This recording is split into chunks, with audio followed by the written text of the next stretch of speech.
શ્રાવણ મહિનો અત્યારે ચાલી રહ્યો છે અને આપણને બધાને ખબર છે કે ભારત વર્ષની અંદર શ્રાવણ મહિનાનો વિશેષ મહિમા છે. એ મહિમાની અંદર એ બધા જપ તપ વ્રત આ બધું કરતા હોય છે. ઘણા બધા એવા હોય કે યાત્રા સ્થાનોની અંદર યાત્રા કરવા માટે નીકળતા હોય.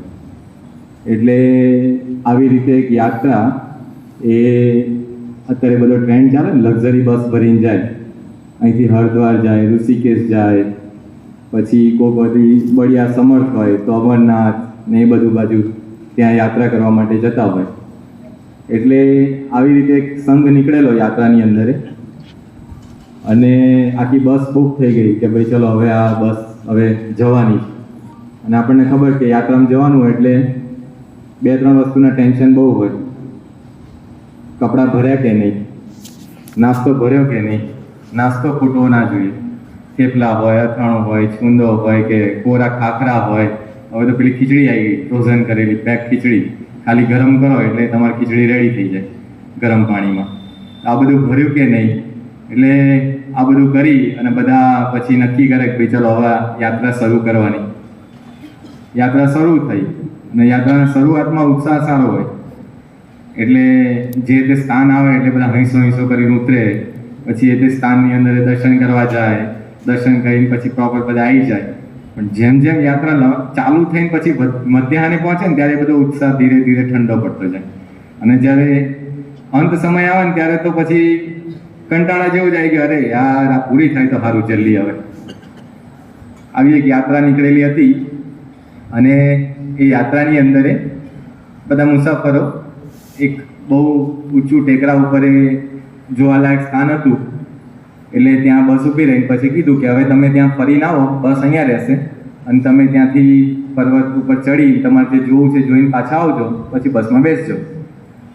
હવે ખબર પડી જાય કે મધ્યાહને યાત્રા પહોંચી હોય અને થોડોક પણ ભાર ઉચકીને ઉપર જવાનું હોય તો શું હાલત થાય. એટલે પછી બધાએ નક્કી કર્યું કે અહીંયાથી કાંઈ લઈને જવું નથી, આ બધું બેગે અહીંયા રહેવા દો, પાણીની એક બોટલ લઈ લો જેથી કરીને રસ્તામાં ચાલી જાય.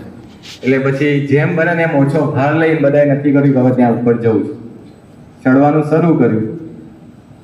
ભાભલાઓ હોય તો આપણને ખબર પડી જાય કે હવે ધીરે ધીરે ગાડી સંકાસીએ પહોંચશે કે એમ પ્રશ્ન હોય. પણ થોડા જુવાનિયા હતા, એ ઉત્સાહમાં હતા એટલે થોડાક આગળ પહોંચ્યા. થોડાક મિડલ એજમાં પહોંચેલા હતા બધા, એ લોકો અડધે રસ્તે પહોંચ્યા. એમાં એ લોકોએ એક દ્રશ્ય જોયું. એક પાર્ટી હતી, એટલે લગભગ ગણીએ આપણે કે 16-17 વર્ષની યુવતી જેવું. એ એક બાળકને ઉચકી અને ઉપર ચડતી હતી. એટલે આ લોકોને નવાઈ લાગી કે આ ભેગી યાત્રામાં છે. આપણને થાક લાગ્યો તો એને થાક લાગ્યો. આપણે જેમ બની એમ નક્કી જ કર્યું હતું કે અહીંથી ઉપર કાંઈ લઈને જવું નથી. બોટલ છેલ્લે બોટલે મૂકી દીધી અને ખાલી બોટલ થઈને તે નાખી દીધી. શું સ્વચ્છ ભારતનું જે થવું હોય થાય, આપણે બોટલ નાખી દીધી. અને આવડા નાના ભાઈને ઉચકી કોઈ છોકરાને અને છેક ઉપર ચડે છે. એટલે પછી એમાંથી બધાની ચહલ પહલ ચાલુ થઈ. એમાં એક સૂર્ય તો એણે પૂછ્યું કે તું આટલો ભાર ઉચકી અને તું ઉપર જાય છે, તને કંઈ થતું નથી? ત્યારે જે પેલી છોકરી હતી એણે કીધું કે તમારા માટે આ ભાર છે, મારા માટે મારો ભાઈ છે. જો ભાઈ મનાયો, પોતાનો મનાયો, એના માટેનો પ્રેમ છે, તો ગમે તેટલું વજન આવ્યું, ગમે તેટલો ભીડો પડતો હતો, કોઈ ભીડાની અસર થઈ નહીં. એ એના પ્રેમથી ઉચકીને એમાં આનંદ માણતા ઉપર જતું હતું. એમાં ભગવાન અને સંત છે ને, એમણે આપણને એમના તરીકે સ્વીકાર્યા છે. આમ જોઈએ તો મહારાજે કાર્યાણીના 5મામાં પોતે જ પ્રશ્ન પૂછ્યો કે ભગવાન ધારો તો ઉપર બેઠા પોતાના અક્ષરધામમાં બેઠા કલ્યાણ કરવા સમર્થ નથી? જો તમે એવું કહો કે એમને અવતાર લઈને જ કલ્યાણ કરવું હોય તો એ તો અસમર્થ થઈ ગયા ભગવાન. મહારાજ કેટલો અદ્ભુત તર્ક ત્યાં મૂકે છે વચનામૃતમાં. તો પછી મહારાજે પ્રશ્ન પૂછ્યો ભગવાન કેમ અહીંયા પૃથ્વી ઉપર આવે છે? બધા કન્ફ્યુઝ થઈ ગયા, પરમહંસો બધા, કે આ ખરેખરો પ્રશ્ન છે. પછી મહારાજે જ જવાબ આપ્યો. મહારાજ કે પોતાના પ્રેમી ભક્તોના લાડકોડ પ્રેમ એ પૂરા કરવા માટે ભગવાન આ પૃથ્વી પર અવતાર ધરે છે. અને એના માટે થઈને એમણે સૌથી અગત્યનું માધ્યમ કોઈ સ્વીકાર્યું ને તો એમણે વિચરણ સ્વીકાર્યું. આપણી સમગ્ર ગુણાતીત ગુરુ પરંપરાની અંદર આમ ક્યાંય દુનિયાના વિશ્વના ઇતિહાસની અંદર જોવા ના મળે એવું કોઈ પાસું હોય તો એમણે કરેલું વિચરણ છે. જો એમણે વિચરણ ના કર્યું હોત, એક સ્થાનની અંદર સ્થાયી થઈ ગયા હોત, તો આજે દેશ અને પ્રદેશની અંદર લાખો મુમુક્ષુઓ જે કલ્યાણના માર્ગે ચાલી રહ્યા છે, એ કલ્યાણનો માર્ગ ખુલત નહીં, એમના એમ બંધ થઈ જાય. પણ એમણે આપણા માટે હવે વિચરણ છે એ કોઈ દિવસ સહેલું ના હોય, એ ભીડાવાળું જ હોય. વિચરણ શબ્દ આવે એટલે સમજી લેવાનું કે એની અંદર ભીડો જોડાયેલો જ હોય. છતાં પણ એમણે ભીડો સહન કરી, જાતે નક્કી કર્યું અને પોતે વિચરણ કરેલું છે. આવા કેટલાક આંકડાઓ આપણે આપણી ગુરુ પરંપરાના જોશું તો આપણને એમ થશે કે આ એમણે કયા લેવલે આપણા માટેનો પ્રેમ વરસાવ્યો છે, કયા લેવલે. આપણને એમ થાય કે સ્વામી આપણને ઘણી બધી વખત કહેતા હોય, સ્વામી કે આપણને એમ કે આપણને ભગવાન અને સંતમાં હેત છે. પણ આજે આપણે જોશું ત્યારે આપણને ખબર પડશે કે ખરેખર આપણને એમના માટે હેત છે કે એમના આપણા માટે વધારે હેત છે. ગુણાત્યાન સ્વામીનો આપણે વિચાર કરીએ. ગુણાત્યાન સ્વામી, હવે એક પ્રસંગ એવો થયેલો હતો, રઘુવીરજી મહારાજ એ પોતે ત્યાં જુનાગઢના પ્રાંતની અંદર વિચરણ માટે પધારેલા હતા. રઘુવીરજી મહારાજ મોટા આચાર્ય કહેવાય અને વિચરણ માટે જવું હતું એટલે બળદની 2 જોડ એ રઘુવીરજી મહારાજના બળદ માટે રાખેલી હતી અને વિચરણ શરૂ થયું. હવે એ વિસ્તારની અંદર આપણને ખબર છે કે ખાડા ટેકરા આવતા હોય અને રઘુવીરજી મહારાજને તો બળદગાડાની અંદર જવાનું હતું. રઘુવીરજી મહારાજ બેઠા અને કંઈક અડધે પહોંચ્યા અને એક બળદ લંગડો થઈ ગયો. હવે બળદગાડું હોય, એકો હોય તો એક બળદથી ચાલે, બળદગાડું હોય એમાં તો 2 બળદની જોડ જોઈએ, બીજો બળદ ના હોય તો કેમનું ગાડું ચાલે? એટલે પછી બીજા બળદની તપાસ કરવા માટે રઘુવીરજી મહારાજે એક પાર્ષદ હતા એને કીધું કે તું બાજુના ગામમાં જઈ આજુબાજુ તપાસ કરી આય, કે રઘુવીરજી મહારાજ આવ્યા છે, આટલા મોટા આચાર્ય છે, તો એમના માટે એક બળદ જોઈએ છે, તો એક બળદ આપો. આ પાર્ષદ હતા એ આજુબાજુના પ્રાંતની અંદર તપાસ કરવા માટે ગયા ગામોની અંદર અને બધાને વાત કરી તો બધાએ કીધું કે ના, અમારે કોઈ બળદ છે જ નહીં, અમારે અત્યારે બધો વપરાયેલા જ છે ખેતીની અંદર. કઈ બળદ મળ્યો નહીં. એ પાછો આવ્યો ત્યારે ગુણાત્યાન સ્વામી રસ્તામાં મળી ગયા. સ્વામી કે શું થયું પાર્ષદ? એટલે કે સ્વામી ક્યાંયથી બળદ મળ્યા નથી. એ વખત સ્વામીએ વાત કરી. સ્વામી કે જા તું બાજુના ગામમાં જઈને એમ કહેજે કે જુનાગઢના જોગી ગુણાત્યાન સ્વામીએ કીધું છે કે તું બળદ હોય તો બળદ આપો, અમારા આચાર્યના બળદ ગાડે બળદ જોડવો છે. અને પાર્ષદે જઈને હજુ તો પહેલા જ ગામની અંદર વાત કરી, ગામમાંથી કેટલા બધા બળદ આપવા માટે તૈયાર થઈ ગયા. એટલું જ નહીં, બળદ લઈને આયા અને સ્વામીને કીધું કે આપના માટે આ બળદ કૃષ્ણ હતું. પણ એ ક્યારે થયું? તો ત્યારે સાથે રહેલા સંતો હતા એ બોલ્યા કે આ ગુણાત્યાન સ્વામીએ આખા સોરઠની અંદર વિચરણ કરી અને સત્સંગ એવો વિસ્તાર્યો છે કે આખી ખેંગાર વાવ એ હરિભક્તોના માથાથી ભરી હોય તો આખી વાવ ભરાઈ જાય એવી છે. આ ગુણાત્યાન સ્વામીના વિચરણનો કમાલ હતો. એ વખતે મોટા મોટા સદગુરુઓ હતા. ભાયતમાનંદ સ્વામી, હવે એ તો કેટલા મોટા સદગુરુ કહેવાય. એ ભાયતમાનંદ સ્વામીના વિસ્તારની અંદર જુનાગઢથી એક હરિભક્ત હતા, એ ત્યાં ગયા હશે દર્શન માટે થઈ. હવે એ વખતે પેલું આપણને ખ્યાલ છે કે જૂના ભાભાઓ હતા એ પેલી આંટીવાળી પાઘડી પહેરતા. એટલે આ હરિભક્તે ત્યાં ગયા હશે અને ભાયતમાનંદ સ્વામીએ જોયું કે આ આંટીવાળી પાઘડી આવી એટલે એનો મતલબ થયો કે આ સોરઠ વિસ્તારનો હશે. એટલે એને બોલાવીને પૂછ્યું કે અલ્યા ક્યાંથી આવો છો તમે? એટલે એણે કીધું કે સ્વામી સુરતમાંથી આવું છું. પછી એ વખત ભાયતમાનંદ સ્વામી બોલ્યા કે ગુણાત્યાન સ્વામીના વિસ્તારમાંથી આવે છે એટલે તારી આંટીવાળી પાઘડી હતી એના પરથી અમે ઓળખી ગયા. પણ ગુણાત્યાન સ્વામી એટલું બધું વિચરણ કર્યું છે કે પાઘડીમાં આંટી રહેવા દીધી છે પણ કોઈના અંતરની આંટી રહેવા દીધી નથી. કોણ બોલ્યું? ભાયતમાનંદ સ્વામી. હવે આ તો કેટલા મોટા સદગુરુ સંત કહેવાય. એમણે ગુણાત્યાન સ્વામીના વિચરણનું પ્રમાણ આપ્યું કે ગુણાત્યાન સ્વામીએ એટલું બધું વિચરણ કર્યું કે હરિભક્તના અંતરની આંટી ઘરે ઘરે જઈ અને બધાને વાત કરી છે, ઘરે ઘરે જઈ અને બધાને સત્સંગનો મહિમા કીધો છે. ગુણાત્યાન સ્વામીનું વિચરણ મહારાજે પેલી કસોટી કરી. મહારાજે કીધું કે બુરાનપુર કોણ જશે? હવે બુરાનપુર એટલે એ વખતે અત્યારે જવું હોય તોય અઘરું પડે છે. ત્યાં ખાનદેશ વિસ્તારની, મહારાષ્ટ્ર વિસ્તારની અંદર આવે બુરાનપુર, મધ્યપ્રદેશની એ બાજુના બોર્ડર ઉપર. હવે ત્યાં અત્યારે જવું હોય તોય અઘરું પડે એવું. તો એ વખતે મહારાજે આજ્ઞા કરી. સ્વામી તૈયાર થયા. આમ તો સ્વામીએ ના પાડી પહેલા વિવેકથી, પણ મહારાજનો અતિશય આગ્રહ જો સ્વામી તૈયાર કર્યા છે કે એ વખતે બુરાનપુર બાજુ વિચરણ માટે પોતે ગયેલા હતા. તો જો ગુણાત્યાન સ્વામીએ એટલું જ વિચરણ કરી અને સત્સંગ વહેલાયો હતો. ભગતજી મહારાજનો વિચાર કરો. એ વખતે આમ જોઈએ તો ભગતજી મહારાજનો સત્સંગની અંદર કોઈ સ્ટેટસ નહીં, પણ આચાર્ય મહારાજને બધી જ ખબર હતી કે આ ભગતજી એટલે ભગતજી છે. ભલે હું ગમે તે કહું, અમે આચાર્ય છીએ, બધો મહિમા છે, પણ એની વાતોથી જે સમાગમ થશે ને એવો નહીં થાય. એટલે જ્યારે કંઈ પણ ઉપાધિ થઈ, જ્યારે કંઈ પણ પ્રશ્ન થયા, ત્યારે એ ગામની અંદર રામદાસ પેલા એમનું બંધ હતું તો સમાવાનું હતું, ત્યારે ભગતજી મહારાજને મોકલ્યા. કે તમે જાઓ અને બંડ સમાવો. અમદાવાદની અંદર એ પ્રશ્ન ઊભો થયેલો હતો, ભગતજી મહારાજને મોકલ્યા કે તમે જાઓ અને આ સમાવો. એમને ખ્યાલ હતો કે આ ભગતજી મહારાજ છે વિચરણ કરશે, ત્યાંના હરિભક્તોને સમાસ કરશે, કથા વાર્તા કરી અને સંપૂર્ણ એ જે પણ વિસ્તારમાં જશે ત્યાં સત્સંગનો રંગ લગાડી કુસંગનો ભાગ કાઢી નાખશે. તો જો ભગતજી મહારાજે પણ એટલું જ વિચરણ કર્યું. શાસ્ત્રી મહારાજના જીવનનો વિચાર કરો. શાસ્ત્રી મહારાજનું આખું જીવન જોઈએ અને એમનું જો જીવન ચરિત્ર કોઈ પ્રામાણિકપણે વાંચે તો એને રોવાડા ઊભા થઈ જાય. એને કલ્પનામાં જ બેસે એમ નથી કે પ્રમુખ સ્વામી મહારાજ બહુ સુંદર વાત કરતા.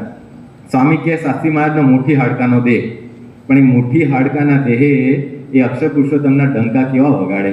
આગે આખા વિશ્વની અંદર જે પણ સત્સંગ ફેલાયો એ શાસ્ત્રી મહારાજના વિચરણ એમના પીડાને લઈને ફેલાયેલો છે. ખાલી મોટી હાડકાનો દેહ પણ કેવા કૂચા બોલાવી દીધેલા છે. એક જ પ્રસંગ આપણે આમ શાસ્ત્રી મહારાજ જીવનમાંથી આમ આઉટરાઇટ દેખાય છે તો આમ ઘણા બધા એવા એમના વિચરણના પીડાના પ્રસંગો છે. તો 1948ની સાલ એટલે શાસ્ત્રી મહારાજ ધામમાં 1951ની સાલમાં ગયા. એના કેટલા વર્ષ પહેલાનો પ્રસંગ થયો? 3 વર્ષ પહેલાનો. એટલે લગભગ 78-79 સાલની 79 જેટલી સ્વામીની ઉંમર થાય. હવે આ ઉંમરની અંદરે શાસ્ત્રી મહારાજ એ વિચરણની અંદર નીકળેલા હતા અને શાસ્ત્રી મહારાજને જવું હતું અમદાવાદથી બોચાસણ.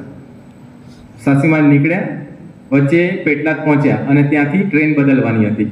એટલે પેટલાદ સ્ટેશને 12 વાગે પહોંચ્યા. 12 વાગે પહોંચી અને ટ્રેન જોઈ, આખી ટ્રેન ફૂલ ગીર્દીથી ભરેલી હતી, ક્યાંય પગ મૂકવાની જગ્યા નહીં. અને 3 મહાપુરુષો ભેગા, શાસ્ત્રી મહારાજ, યોગીજી મહારાજ અને નિર્ગુણ સ્વામી. હવે ક્યાંય જગ્યા નહીં. બધા એકબીજાને મોઢા સામે જુઓ કે ક્યાં અંદર ટ્રેનમાં જગ્યા કેવી રીતે લેવી. તો બધા ડબ્બા ફેંદે, એક ડબ્બામાં જાય, કોઈ જગ્યા મળે નહીં. એમાં પાછી આપણી મર્યાદા સાચવવાની. બીજો ડબ્બો, ત્રીજો ડબ્બો, એમ કરતા કરતા એક સામાન રાખવાનો ડબ્બો હતો જેમાં પહેલાના જમાનામાં પેલી સોડાની બોટલો, એની બરફની પાટ, એની બધી હેરફેરી માટે એ જગ્યાનો એક સામાનનો એક ડબ્બો રાખી મૂકતા. તો એ ડબ્બામાં પણ ગીર્દી ફૂલ ભરેલી હતી. ત્યાં અંદર માંડ ઘૂસ્યા ત્યારે જોયું તો આખા ડબ્બામાં આ બાજુ બરફની પાટો પડેલી, આ બાજુ સોડાની બોટલો, અહીંયા 25 જણા ઉભેલા હતા. હવે ક્યાંય જગ્યા માંડ ઊભા રહ્યા ત્યાં તો ટ્રેન ઉપડી. એક બાજુ નિર્ગુણ સ્વામીના પોટલા, શાસ્ત્રી મહારાજના પગે વાની બીમારી અને યોગી મહારાજ. તો યોગી મહારાજે નિર્ગુણ સ્વામી શાસ્ત્રી મહારાજના પોટલા લીધા. પછી કોઈક એક જણને દયા આવી એટલે એક વ્યક્તિ ઊભો થયો. જગ્યા કેટલા વ્યક્તિની થઈ?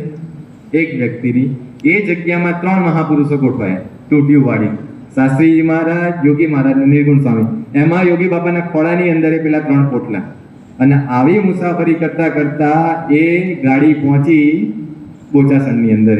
હવે આ પરિસ્થિતિની અંદર હોય કોઈને વિચાર આવે. અને પછી શાસ્ત્રી મહારાજ બોચાસણ પહોંચીને બેસી નથી રહ્યા. એ વખતે બોચાસણ મંદિરની અંદર કંઈક કામકાજ પ્રસંગે કંઈક પ્રશ્ન ઊભો થયેલો હતો. શાસ્ત્રી મહારાજને કીધું નિર્ગુણ સ્વામીએ કે થોડીક વાર આરામ કરો. શાસ્ત્રી મહારાજ કે આરામ તો અમે અમારા ઢોલિયા નીચે દબાવ્યો. એમ કહીને ઊભા થયા. ઊભા થઈને જે કામ હતું એ પૂરું કર્યું. તો જો આપણને ખ્યાલ આવે કે કેટલી ઉંમરે શાસ્ત્રી મહારાજને કેટલા બધા પ્રસંગો હતા. મોટી ઉંમરે વાની બીમારી હતી અને શાસ્ત્રી મહારાજ ટ્રેનમાં જવા નીકળ્યા અને એટલો બધો ભાવ વધી ગયો હતો કે કોઈ કાળે ઊભું થાય એમ નહોતું. હરિભક્તના ખભે બેસીને શાસ્ત્રી મહારાજ નીકળેલા હતા. હવે આ તો આમ અત્યારે કલ્પના કરીએ ને તોય પણ આમ એમ થાય કે આવી પરિસ્થિતિમાં કોઈ વિચરણ આમ કોઈ કલ્પના જ ના થાય. બજારમાંથી શાસ્ત્રી મહારાજને એ વખતે બધાને ખ્યાલ હતી કે વડતાલથી નીકળ્યા છે અને આટલા મોટા સંત છે, કોકના ખભે બેસીને જાય તો કેવું લાગે. શાસ્ત્રી મહારાજને એની પડી નથી. હરિભક્તો રાજી થાય છે, હરિભક્તોના પ્રશ્નોનું સમાધાન છે. તો શાસ્ત્રી મહારાજ એના માટે થઈને હરિભક્તોના ખભે બેસીને પણ જવા માટે તૈયાર થયેલા હતા. યોગીજી મહારાજના જીવનની અંદર જો શાસ્ત્રી મહારાજ ધામમાં ગયા 1951ની સાલમાં. 1951થી લઈ અને 1961 સુધીના યોગીજી મહારાજના જીવન ચરિત્રના અમુક આંકડાઓનું સંકલન કર્યું તો આપણને ખ્યાલ આવે કે એ 10 વર્ષના ગાળાની અંદર યોગીજી મહારાજે 1.5 લાખ ઘરોની અંદર પધરામણી કરી. 10 વર્ષમાં 1.5 લાખ ઘર. એટલે એક દિવસની એવરેજ ગણવા જઈએ તો 40 થી 45 ઘરની પધરામણીઓ થઈ. હવે યોગી બાપાનું શરીર આપણને ખ્યાલ છે એકદમ કોમળ નાજુક શરીર હતું. શરીરની અંદર કેટલી બધી બીમારીઓ હતી. યોગી બાપા કે 17 રોગ લઈને ફરીએ છીએ. હરસની બીમારી, પેટનો દુખાવો, ખાવાનું પચે નહીં. હવે આ પરિસ્થિતિની અંદર યોગીજી મહારાજે એ 10 વર્ષના ગાળાની અંદર 1.5 લાખ ઘરોની અંદર પધરામણી કરી. અને એટલું જ નહીં, એની સાથે સાથે જ્યારે પત્રોના આંકડા ભેગા કર્યા તો ખબર પડી કે 1951 થી લઈ અને 1971 સાલ, તો આ 20 વર્ષના સમયગાળાની અંદર યોગીજી મહારાજે 5,89,000 પત્રો લખ્યા છે. 5,89,000 પત્રોના જવાબો આપેલા છે. વિચરણની સાથે સાથેની વાત છે. જ્યારે યોગી બાબા 71 ની અંદર તો ધામમાં પધારી ગયા છે. હવે આટલું બધું કર્યું હોય તો ખબર પડે કે દેહના કેવા થઈ ગયા હોય, ઊંચા બોલી ગયા હોય. અને એટલે જ આપણને ખ્યાલ છે યોગી બાપાની પાછલી ઉંમરે કેટલું બધું હતું બીમારી, છતાં યોગી બાપા એક દિવસ મુંબઈ ગયા હોય, પાછા અહીંયાથી ગોંડલ આવ્યા હોય, ત્યાંથી પાછા બોચાસણ ગયા હોય, કોઈ દિવસ અટક્યું જ નથી એમનું વિચરણ. પ્રમુખ સ્વામી મહારાજનો વિચાર કરીએ. આમ અહીંયા બેઠેલા લગભગ 70% વર્ગે આપણી નરી આંખે આમ દુનિયાનું અસમંજસ કહી શકીએ ને કે આમ અતિ મોટું આશ્ચર્ય એ પ્રમુખ સ્વામી મહારાજના જીવનની અંદર જોયું. કદાચ આવનારી પેઢીને કલ્પના પણ નહીં થઈ શકે કે કોઈ હાડ માસના દેહથી આવું વિચરણ શક્ય થઈ શકે. સ્વામીનું ખાલી 1977નું વિચરણ જોઈએ અને એના આંકડા જોઈએ તો 1977ની સાલની અંદર સ્વામી પરદેશ યાત્રાની અંદર ગયેલા હતા. હવે આપણને ખબર છે ઘણા બધા આપણામાંથી પરદેશ જતા હોય છે, એ પરદેશ જુદું અને સ્વામી જે યાત્રાએ ગયેલા હતા એ યાત્રા જુદી હતી. 244 દિવસનું એ વિચરણ હતું. 244 દિવસ. એ 244 દિવસમાં સ્વામીએ બાય કાર 47,000 કિલોમીટર ટ્રાવેલ કર્યું છે અને by air 48,000 kilometre. Total centre જો બાપાએ કવર કર્યા છે તો 222 સેન્ટરની અંદર પ્રમુખ સ્વામી મહારાજ ગયા છે. એ 244 દિવસમાંથી સ્વામીએ એ દરમિયાન 7,000 પત્રોના જવાબો આપ્યા છે. 7 મંદિરોની અંદર સ્વામીએ મૂર્તિ પ્રતિષ્ઠાઓ વિધિ કરી છે. 6-8 મોટા ઉત્સવો પ્રમુખ સ્વામી મહારાજે એ વખતના સમયગાળાની અંદર કર્યા અને પધરામણીઓ તો અપરંપાર પધરામણીઓ કરી છે.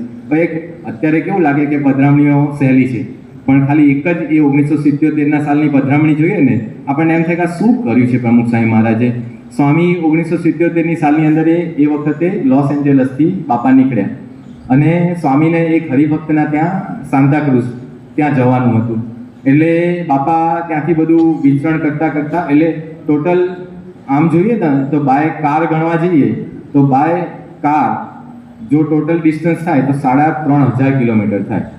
હવે 3,500 કિલોમીટર ટ્રાવેલ કરવું હોય તો કેટલા દિવસ જાય બાય કાર? પ્રમુખ સ્વામી મહારાજ નીકળ્યા, બધા સ્ટેશનો લીધા, રસ્તામાં વ્યવસ્થા શું? 1977માં કોઈ ઓળખતું નહોતું આપણને, કોઈ 5 સ્ટાર હોટલ, કોઈ કશું હતું જ નહીં, કોઈ વ્યવસ્થા જ નથી. તો સ્વામી પેલો પંપ હોય ને પેટ્રોલ પંપ હોય કે ગેસ સ્ટેશન હોય તો ગેસ સ્ટેશન ઉપર સુઈ જતા હતા. રાતના સુવાનું હોય તો ગેસ સ્ટેશન, પેલો ગેસ સ્ટેશન એની જિંદગીમાં પહેલી વાર આવા કોઈક મહાત્મા જોયા હશે કે ગેસ સ્ટેશન ઉપર સુઈ ગયા હશે. ઘણી બધી વખતે ત્યાંથી આગળ જતા હોય, કોઈ હરિભક્તની મોડલ આવી હોય તો મોડલમાં સુઈ જતા.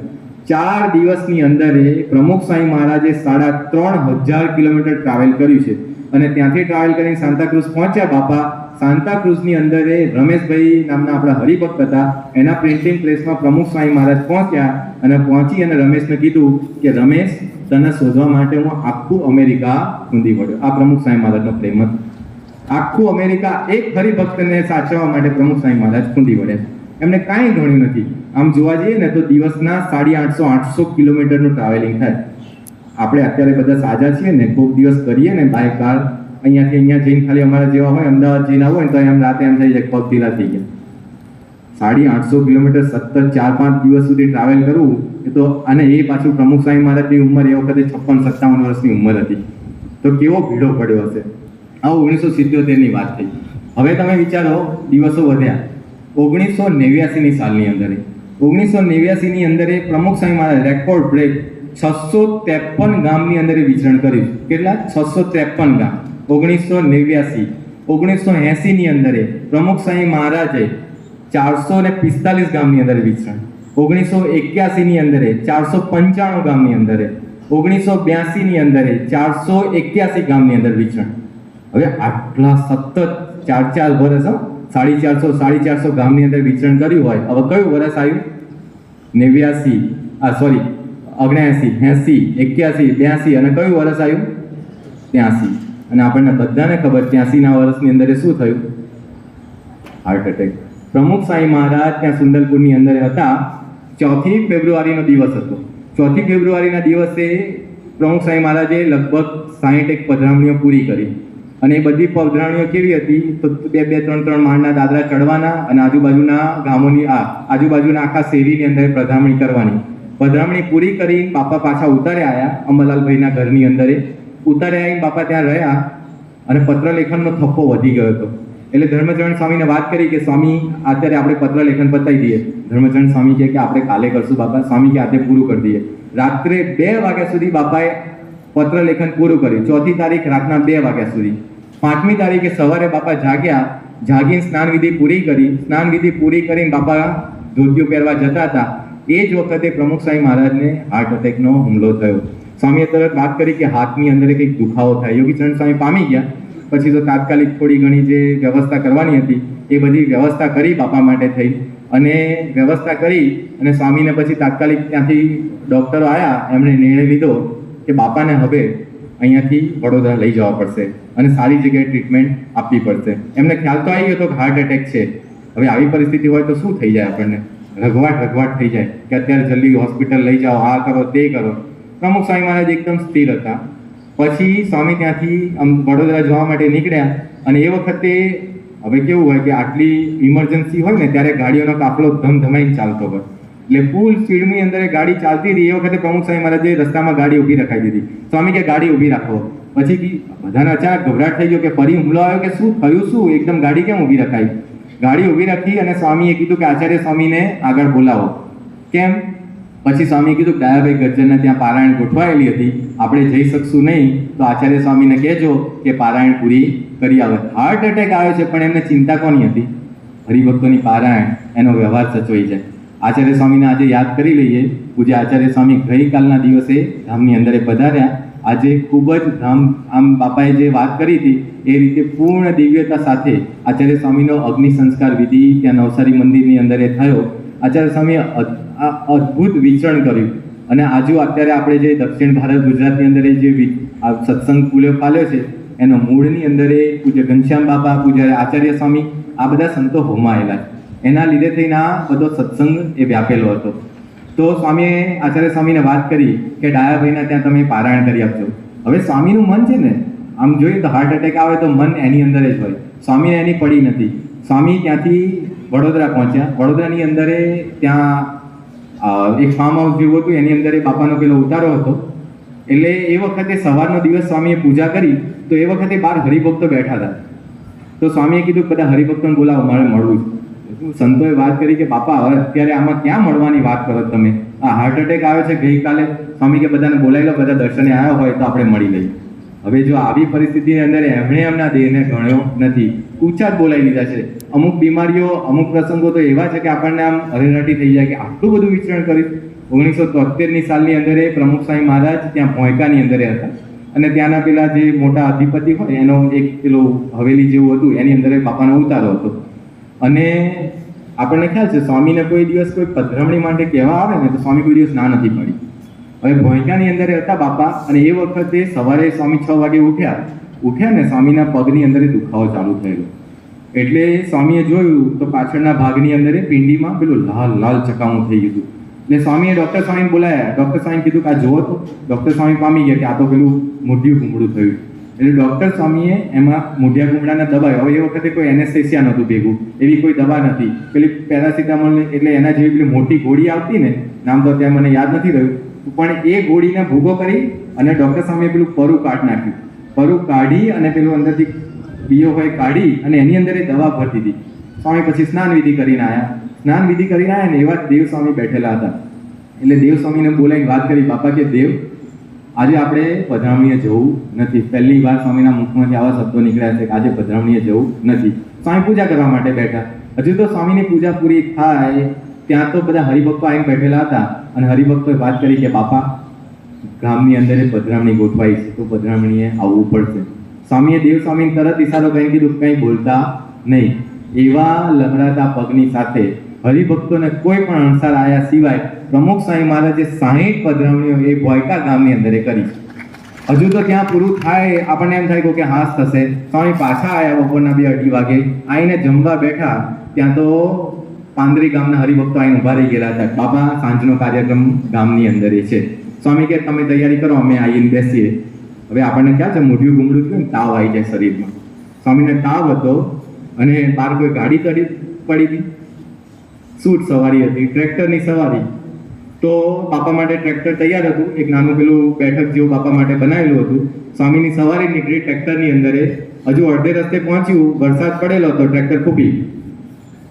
એ ટ્રેક્ટર કાઢવા માટે થઈને બીજું ટ્રેક્ટર બોલાવ્યું તો બીજું ટ્રેક્ટર એ ખૂપી ગયું. એને કાઢવા માટે થઈને ત્રીજું ટ્રેક્ટર બોલાવ્યું, ત્રીજું ટ્રેક્ટર એ ખૂપી ગયું.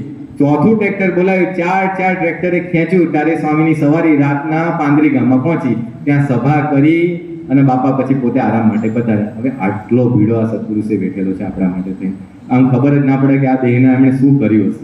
મહંત સ્વામી મહારાજ, હવે પ્રમુખ સ્વામી મહારાજના જીવનમાં તો અઢળક પ્રસંગો છે. મહંત સ્વામી મહારાજનું કેવું રહ્યું કે આમ પ્રમુખ સ્વામી મહારાજ હતા એટલે પોતે એકદમ પડછાયાની અંદર રહ્યા, હાઇલાઇટ જ ના થયા. પણ જ્યારે હવે બધા પ્રસંગો પ્રાપ્ત થાય છે ત્યારે ખબર પડે છે કે સ્વામીએ પણ કંઈ ઓછું વિચરણ કર્યું નથી. મહંત સ્વામી મહારાજે પણ એમના દેહના ઊંચા બોલાવી દીધા છે. અમુક પ્રસંગો તો જ્યારે 1992-93ની અંદર આ જ વિસ્તારની અંદર મહંત સ્વામી મહારાજનું વિચરણ ગોઠવાયેલું હતું. અને આપણને ખ્યાલ છે કે આ વિસ્તારમાં, જેમ કે આ તિથલ સાઈડનો વિસ્તાર છે, તો એ વિસ્તારની અંદર જ્યારે વરસાદ પડે ને પછી એક ગામમાંથી બીજા ગામમાં જવું હોય તો બહુ અઘરું પડે, કેમ કે આટલે સુધી કિચડ ભરાઈ જાય અને કિચડ ખૂંદતા જવું એ પધરામણીઓ બહુ અઘરી હોય. તો એ 92-93ના વિચરણની સંતોએ વાત કરી કે સ્વામી ત્યાં મરલા ગામની અંદર એ પધારેલા હતા અને મરલાથી કાપરિયા બાપાને ત્યાં જવાનું હતું. એટલે પેલી બાપા માટે ઘોડાગાડીની વ્યવસ્થા કરી હતી. હવે ઘોડાગાડી નીકળી તો ખરી, પણ અડધે રસ્તે પહોંચીને પછી એ ઘોડાગાડીનું એક પૈડું હતું એ નીકળી ગયું, કેમ કે ખબર પડી કે ખાડા ટેકરા આ કાદવ ને બધું આવ્યું, એમાં એક પૈડું નીકળી ગયું એટલે આખી ગાડી ઇમ્બેલેન્સ થઈ ગઈ. અને ઘોડાગાડીમાં કેવું એક જ બાજુનું હોય એટલે આખી ગાડી ઊંધી. તો સ્વામી આમ પડે ખરા, બાપાને વાગ્યું ખરું. પછી સ્વામી ઊભા થઈ ગયા અને સ્વામીએ જાતે પેલો પૈડું શોધ્યું, પછી જાતે બોલ્યું ફિટ કરવા બેઠા. હવે બે મહાપુરુષ બે સંતો હોય, સંતોએ ટાયર ફિટ કર્યું, મહંત સ્વામી મહારાજ પોતે પૈડું ફિટ કર્યું અને એવું થોડું પકડી અને ત્યાંથી કાપરિયા ગામે પહોંચ્યા. હવે આવું થયું હોય તો આપણને એમ થઈ ગયા કે હવે કાંઈ પધરામણી કરવી નથી. સ્વામીએ ત્યાં જઈને કપડાં ધોઈ સ્નાન કર્યું, સ્નાન કરી અને સીધી પધરામણીઓ ચાલુ કરી દીધી. એમને ક્યારેય થાકનો અનુભવ કાંઈ જ નહીં. બાયપાસ પ્રમુખ સાહેબ મહંત સ્વામી મહારાજનું થયું 1998ની સાલની અંદર. એમ પ્રમુખ સ્વામી મહારાજ કરતા વહેલું બાયપાસ મહંત સ્વામી મહારાજનું થયેલું હતું. 1998ની સાલની અંદર મહંત સ્વામી મહારાજનું બાયપાસ થયું. પધરામણીની સંખ્યા એ વખતના એ વર્ષના આંકડા જોઈએ તો મહંત સ્વામી મહારાજે જે વર્ષે બાયપાસ થયું એ જ વર્ષે 385 ગામની અંદર પધરામણીઓ કરી. હવે એમ થાય કે બાયપાસ થઈ ગયું, હવે તો કંઈક આમ શાંતિ રાખો, હવે તો કંઈક ઓછું કરો. એના પછીનું વર્ષ 1999ની સાલ, એના પછીના વર્ષે મહંત સ્વામી મહારાજે 651 ગામની અંદર પધરામણી કરી, વધાર્યું. કોઈ હોય તો હવે બાયપાસ પછી ડાઉનમાં જાય, હવે ગ્રેડ વધ્યો, ગેરમાં પડી ગાડી. એના પછીનું વર્ષ આવ્યું 2000ની સાલ. એ વર્ષની અંદર સ્વામીએ 500 ને કંઈક સમથિંગ 81 ગામની અંદર વિચરણ કરેલું. એના પછીનો વર્ષ, એ વર્ષે પણ 550 કરતાં વધારે ગામની અંદર વિચરણ કરેલું. હવે આ તો થોડાક જ આંકડાઓ આપણી પાસે પ્રાપ્ત થયા છે, પણ આ બધા આંકડાઓ જોઈએ તો એ ખબર પડે કે કૂચા બોલાવી દીધા છે, કાંઈ બચ્યું નહીં હોય. અને સ્વામીનો દેહ આપણે જોઈએ છીએ અત્યારે એક જ સિંગલ વડું શરીર છે, પણ એની અંદર પણ એમણે કેટલો બધો ભીડો સહન કરેલો હશે. પછી છેલ્લે એક જ પ્રસંગ જોઈએ, આમ તો પ્રસંગોની ભણજાર છે. એક જ પ્રસંગ જોઈએ, 1997ની સાલ હતી અને એ વખતે મહંત સ્વામી મહારાજનું વિચરણ એ ત્યાં અમેરિકાની અંદર ચાલતું હતું અને 31 ઓગસ્ટનો દિવસ. હવે સ્વામીને ત્યાંથી એટલે LAથી પહોંચવાનું હતું ન્યુઝીલેન્ડ. આમ જોઈએ તો પેલી બાજુના આમ જઈએ તો ઓછું ડિસ્ટન્સ થાય, પણ વચ્ચે સ્વામીને અમુક સેન્ટરો કરી ત્યાંના કામ પૂરા કરીને જવાનું હતું. હવે LA છે ને પૃથ્વીનો આ બાજુનો છેડો છે અને ન્યુઝીલેન્ડ એટલે પૃથ્વીનો આ બાજુનો છેડો, બે સામસામેના છેડા થઈ જાય. હવે આ બે છેડાનું ટ્રાવેલિંગ કરવું એટલે 31 ઓગસ્ટે સ્વામી ત્યાંથી LAથી નીકળ્યા અને બીજા દિવસે બાપા ન્યુયોર્ક પહોંચ્યા. ન્યુયોર્ક પહોંચી અને ત્યાંની સભા, ત્યાંનો જે કાર્યક્રમ હતો એ પૂરો કર્યો. ન્યુયોર્કથી સ્વામી નીકળીને ત્યાંથી લંડન પહોંચ્યા. લંડન બીજી તારીખે પહોંચી ત્યાંની સભા કરી, ત્યાંના હરિભક્તોને મળ્યા કર્યા, એ કાર્યક્રમ પૂરો કર્યો. લંડનથી સ્વામી નીકળ્યા, ત્યાંથી મુંબઈ પધાર્યા. મુંબઈની અંદર સ્વામી રોકાયા. મુંબઈની અંદર ઘણા બધા ટ્રસ્ટીઓની મિટિંગ ને એ બધું હતું, એ બાપાએ પૂરું કર્યું અને મુંબઈથી નીકળી અને સ્વામી સિંગાપુર ગયા. સિંગાપુરની અંદર સભા કરી બાપાએ. સિંગાપુરની અંદર સભા કરી અને 5મી તારીખે સ્વામી સિડની પહોંચ્યા. સિડની પહોંચ્યા, સાંજ લગભગ 12-12:30 આસપાસનો સમય થયો. એ વખતે સ્વામીએ ત્યાં એરપોર્ટ ઉપર જ પૂજાની બધી વિધિ પૂરી કરી, સ્નાનાદિક વિધિ કરી, પૂજા કરી અને 2:30 વાગે ત્યાંથી સ્વામી સિડનીથી નીકળ્યા ઓકલેન્ડ જવા માટે, અને લગભગ સાંજના 5 વાગે બાપા ઓકલેન્ડ પહોંચે. હવે કેટલું ટ્રાવેલ થયું? 31 થી લઈને 5 તારીખ સુધીમાં 5 દેશ બદલાઈ ગયા, ખબર પડી? અને કેટલું બધું ટ્રાવેલિંગ, આખો દિવસ ફરી ગયો, એક આખો દિવસ ઓછો થઈ ગયો કેલેન્ડરની અંદર. અહીંયા સાંજના 5:30 વાગ્યા હોય તો ત્યાં સવારના 5:30 વાગ્યા, એટલે આખા દિવસો બદલાઈ ગયા. હવે આવા પરિસ્થિતિની અંદર સ્વામી ત્યાં સાંજે પહોંચ્યા, અને પહોંચીને આરામ હતો. સ્વામીને ત્યાં હરિભક્તો ઊભા હતા. એમણે કીધું કે સ્વામી, સાંજની સભા, સ્વાગત સભા રાખેલી છે, આપ પધારજો. બધા સંતો એકબીજાના મોઢા જોવે. હવે પૂજ્ય ધર્મનિધિ સ્વામી આખો પ્રસંગની વાત કરેલી, પોતે યાત્રાની અંદર ભેગા હતા.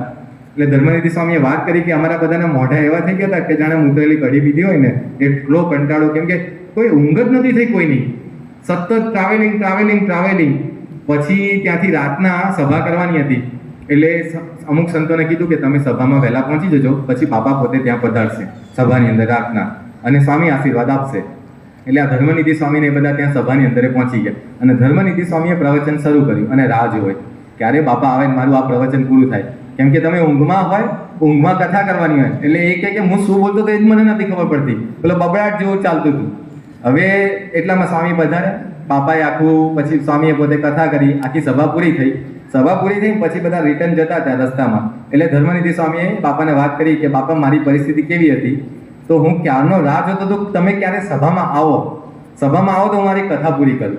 સ્વામી કે તમારી પરિસ્થિતિ એવી હતી, પણ હવે અમે અમારી પરિસ્થિતિ કહીએ. સ્વામી ત્યાંથી 5 વાગે પહોંચ્યા, ઉતારે ગયા, પછી બધાને એટલો થાક લાગ્યો હતો, એટલે બધાએ નક્કી કર્યું કે આપણે થોડી વાર સૂઈ જઈએ. સૂઈ ગયા. બાપા ઉઠ્યા, સેવક સંતે ઉઠાડ્યા કે બાપા હવે આપણે સભામાં જવાનો ટાઈમ થઈ ગયો. સ્વામી ઉઠ્યા ને તો સેવક સંતે ઉઠાડીને બહાર ગયા કે બાપા હમણાં બહાર આવશે. સ્વામી ઉઠીને સીધા બાથરૂમમાં ગયા, સ્નાનાદિક પૂરું કર્યું, ઉઠીને બહાર આવ્યા. બાપાને એમ કે હવે પૂજા કરવાની છે. તો સ્વામી ગાતર્યું શોધે, ગાતર્યું મળતું નતું. સ્વામીને એમ કે હવે જલ્દી જલ્દી પૂજા કરી દે, કેટલું મોડું થઈ ગયું, સાંજનો આટલા બધા વાગી ગયા. તો સ્વામી ગાતર્યું શોધતા, ગાતર્યું મળતું નતું. એક સંત અંદર એન્ટર થાય. સ્વામી કે પેલા સેવક સંતને બોલાવો, મારું ગાતર્યું આપે. કે કેમ ગાતર્યું જોઈએ, શેના માટે, શું થયું, શું? ભાઈ સેવક સંત આયા, પૂછ્યું કે શેના માટે, શું થયું? કે આપણે પૂજા કરવાની બાકી, કે રાતના વાગ્યા છે, અત્યારે આપણે સભામાં જવાનું, દિવસ છે કે રાત એ ખબર રહી નથી. આટલું અગાધ વિચરણ કરી અને એમણે આપણને બધાને રાજી કર્યા છે. કોઈ દિવસ એને સગવડ જોઈ નથી, સમય જોયો નથી, કાંઈ જોયું નથી આપણા માટે થઈ. અને કેવળ એમનો એક જ સ્વાર્થ હતો કે હરિભક્તો કેમ રાજી થાય. સ્વામી મહારાજે વાત કરીને અવતાર ધર્યાનું પ્રયોજન, મારા એવા પ્રેમી હરિભક્તો છે, એને રાજી કરવા માટે જ પોતે આ પૃથ્વી પર પધારેલા છે.